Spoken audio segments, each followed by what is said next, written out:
homesteaders, gardeners, and cooks. My name is Jennifer. Welcome to Miles Away Farm, or welcome back. Today we are going from tree nut harvest all the way to finished dessert. We are making a chocolate hazelnut torte, and a torte is just a fancy way of saying a dense cake.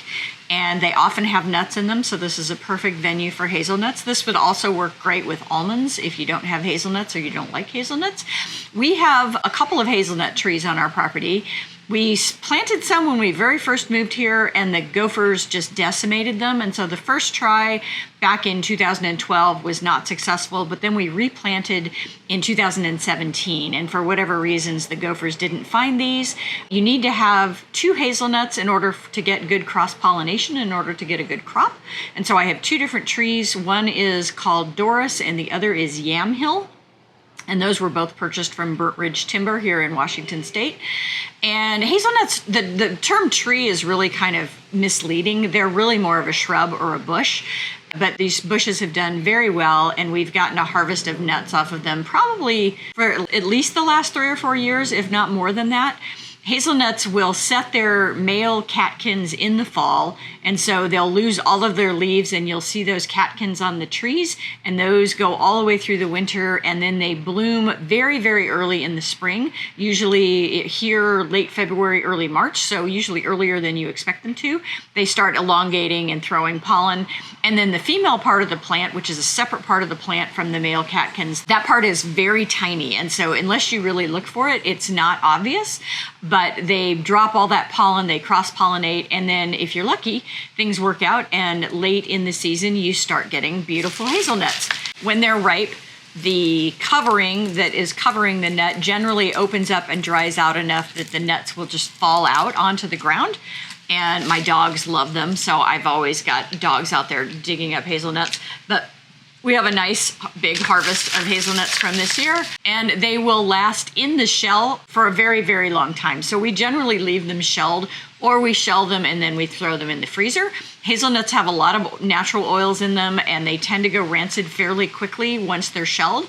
It is a great argument for actually having your own tree, because I would say, except for in the fall, when you buy hazelnuts at the store, they are almost always a little bit off. If you do buy them in the store, I recommend trying to find some place that has them in bulk bins and just sneak one of them and taste it before you buy them, because if they're rancid or they're starting to go rancid, you can usually taste it and it's pretty obvious. They're kind of like pine nuts in that way. They don't last very long on the shelf.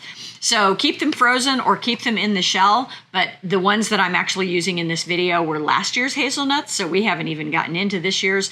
And I have another video on this channel for making homemade Nutella. So if you're interested in that, which we have really come to enjoy, and that is probably the vast majority of what we're doing with our hazelnuts, because you can control the amount of sugar that goes into it. So basically we're making a hazelnut chocolate nut butter with just a little bit of sweetener in it, and it is just delicious. We've really come to enjoy it a lot, particularly good on ice cream.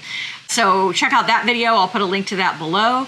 But chocolate hazelnut torte from tree to plate. Let's get started. So here we have a generous cup of roasted and peeled hazelnuts. We're going to throw those in the food processor until they're basically the consistency of sand. And then we're going to melt our chocolate chips at 30-second intervals until it's completely melted. And then we're going to beat our butter and sugar together in the stand mixer until it's light and fluffy. And if you don't have a stand mixer, you can certainly do this with a hand mixer. And then to this, I'm going to add 4 whole eggs, and I'm adding them one at a time so that they mix in. And that really brightly colored egg there was because I fed my chickens a whole lot of chili seeds. I was cleaning a lot of chilies, and it affected the eggs, which is kind of fun. 1.5 tablespoons of vanilla, 1/4 cup of all-purpose flour, 3/4 teaspoon of salt, 1/2 teaspoon of cinnamon, and I think you could leave that out if you wanted to. And then in our hazelnuts go.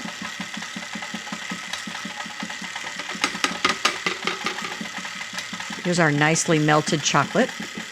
Have you guys noticed the price of chocolate lately? It has gone insane. I'm actually really grateful that I have quite a bit of chocolate chips stashed for this coming baking season, because things are just crazy expensive right now. And then that all gets thoroughly mixed together. You can see I don't have the mixer on very fast here, and I've got kind of a pocket of hazelnut in the middle there, so I turned it up just to whip that further in. And then this is going into a tart pan. You could certainly use just a pie pan for this. You don't have to have a special tart pan. This is a springform pan, and that's generously greased so that it doesn't stick.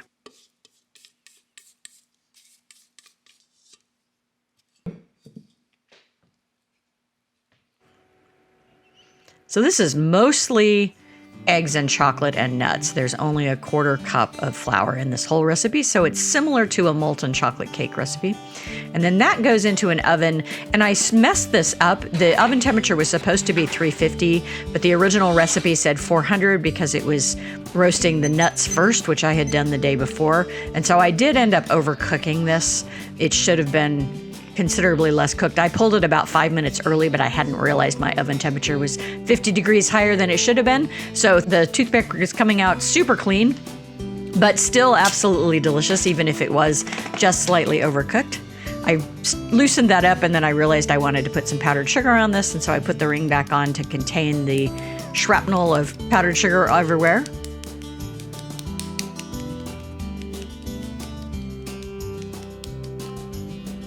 And we're ready to slice. This is fully cooled at this point.